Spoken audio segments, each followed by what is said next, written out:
while, either at work or business, I have something for you. Have you ever felt that you couldn't get your point across during a meeting, or you're probably dancing around, maybe I'm being too direct, or fear of confrontation? Or what if the idea isn't good enough? For example, before you shared a smart idea, and you're wondering to yourself, what if no one reacts and no one responds to it?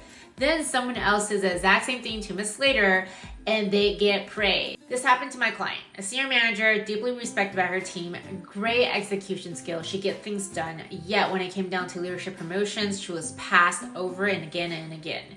She faced what I call the lotus box, which is an invisible barrier caused by subtle culture biases. She felt she lacked assertiveness, even though she consistently delivered results, simply because people weren't really listening to her.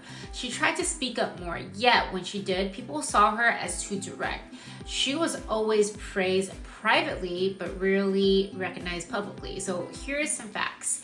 Asian Americans are 12% of the professionals, but less than 2% of leadership roles. How did she break through the invisible barrier? So first, she had to learn to balance her Asian roots and adapt to the Western leadership style. So basically adapting between cultures. She held on to her personal values, and that was important to her.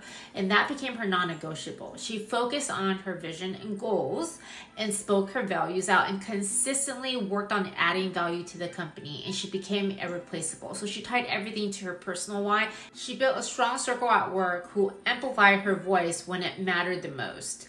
She also had to stop worrying about what other people think about her. Asian or not, every company has a different culture. Every city has a different culture. You just need to know your values, where you're heading, and you gotta show up for it.